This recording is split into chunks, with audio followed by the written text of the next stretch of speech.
Pacific Forum focuses on creating better understanding of why Asia is important for Americans and why America is still committed to peace and security in Asia. We try to build bridges among countries and among people, both among senior people and, more importantly, among the next generation. Pacific Forum produces 3 different publications. The first is Comparative Connections, which is a journal of bilateral relationships around the Asia Pacific. Second, we produce PACnet newsletters, which are op-ed pieces that we run at least once a week. We use those as a way to have commentary on the current news events that are occurring around the region. And third, we produce Issues and Insights, which are lengthier articles about events in the region. I would think about Pacific Forum programming in 2 ways. One of them is the obvious, and those are the conferences that we run that keep us on the road almost constantly. As part of those discussions, there is the ongoing meetings and distillation of the insights from those larger efforts that we pass on to decision makers in Washington, in Tokyo, in Seoul, in Beijing. A constant process of churn whereby we share our insights, they trade us their own thoughts, and we constantly try to hone, refine, and update our thinking and our interpretation of events. Our genuine contribution and where our real legacy lies is in our efforts, I think, to engage the next generation of decision makers, policymakers, and analysts in this region and beyond. It is the Young Leaders Program and the Fellows that I think will truly be remembered as the legacy and the most outstanding and important contribution of the last 10 years, the Ralph Costa era of the Pacific Forum. When the Young Leader Program started in 2004, we had less than 50 young leaders. Now we have over 360 from 26 different countries.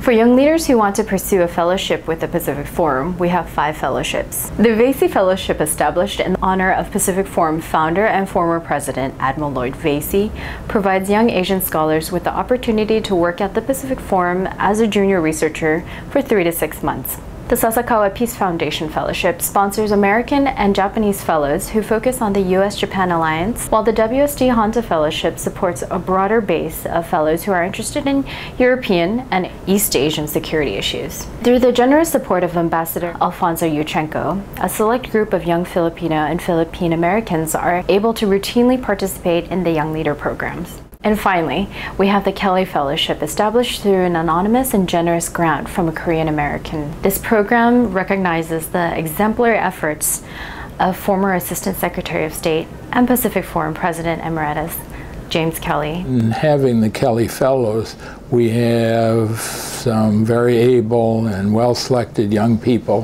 who are able to dedicate their research efforts for a particular period of time towards working on problems within the U.S. and the Korean relationship. This is an events and current affairs driven fellowship. It's characteristic of Pacific Forum being involved in the here and now and not necessarily a historical analysis of things long ago. An extraordinarily important development at the Pacific Forum has been the creation and oversight, execution of the Council on Security Cooperation for the Asia Pacific, CSCAP.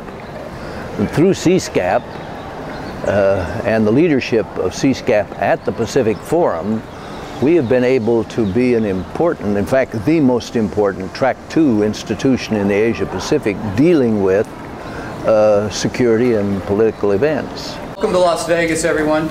You may thank the United States State Department for your invitation to Sin City. For those of you that don't know me, and that's a very few of you, I'm Brad Glosserman. I'm the Executive Director of the Pacific Forum CSIS. For those of you that don't know, the Young Leaders Program is to teach you as much as possible about the issues. We are hoping that you folks as young leaders actually have something to contribute to these discussions as well. Our objective is to get you to mingle both with the seniors. Don't think of yourself as second-class citizens. Every opportunity you get, coffee breaks, meals, whatever, Ralph will encourage them and I encourage you. Do not be shy. It's equally important that you mingle among yourselves. One of the most important, and I think perhaps the most enduring legacy of this particular project is to build the community of next generation specialists. So it's important that you guys get to know each other, that you spend time together, that your interaction with each other go beyond merely that of the formal sessions and even the breaks. In a list, would you be able to name 3 things that you've gained being a part of Pacific Forum's Young Leader Program? I think one of the most important parts of the Young Leaders Program is being able to hang out with the senior participants. To meet the kind of thought leaders in this field, the highly experienced professionals who are kind of at the forefront of these issues. By sitting in on these sort of meetings, you get a sense of the complexities and the various dynamics and the difficulties of finding consensus in such a large group. But you also see the importance of it. The interaction with some of the senior people here, I thought it was a real privilege to interact with Jeffrey Lewis. I read his blog quite often. I never imagined that I'll have a chance to meet with him. The network among the young leaders themselves, and also the network between the young leaders and the experts in this area. And we can see a lot of wide range of participants in the CSIS meeting, and this is very good. I made lots of friends here, and I expanded my network, my professional network. If I'm doing research about any of these topics, I have people who I know I can go to. Hopefully in the future these will be the movers and shakers, and we'll have the relationships already established, so it'll be easier going forward, hopefully, to generate consensus on policy views. Going to the CSCAP meeting has been really beneficial. I mean, not only am I given the opportunity to meet senior experts, I'm also given the opportunity to meet senior experts that were once young leaders. And you know, it's really nice to be able to talk to somebody that was once in my position, and it's really nice also knowing that, you know, at some point I too will be where they are at as well. Many of our young leaders from 5-6 years ago are now starting to move into positions of responsibility. I would expect 5 years from now there'll be more of them in those positions, and we'll be able to hold dialogues to help them do their jobs and to help their countries move closer to cooperating with one another. My name is Lyndon Burford. I'm here representing CSCAP New Zealand. My name is David Santoro. Right now I'm working for the International Institute for Strategic Studies in London. My specializations is US foreign policy, Vietnam-US relations. Probably one of the first key advantages is simply networking with a fantastic bunch of people. It gets you involved into the policy world and into how, you know, policy making processes actually work. So I've learned a lot on that, which you're not really exposed to in your academic work. This really has been an opportunity to get so much good critical feedback on my own ideas, to encounter new ideas. Most of my work is linked to the Young Leaders Program. With the expertise I develop, you know, I think I'm being more useful and more, you know, I think more visible to some, you know, policymakers who works on these issues in my countries. Pacific Forum does a lot of good things. It gets a lot of return for its investment, but I find it hard to think of anything better than the young leaders. Bring the new generation of people who are going to control the future of Asia-US relations, bring them together, let them develop ideas together, let them become friends, let them, when they later become in positions of influence, be able to pick up the phone and suddenly know who to call and be listened to with credibility. That's a terrific investment.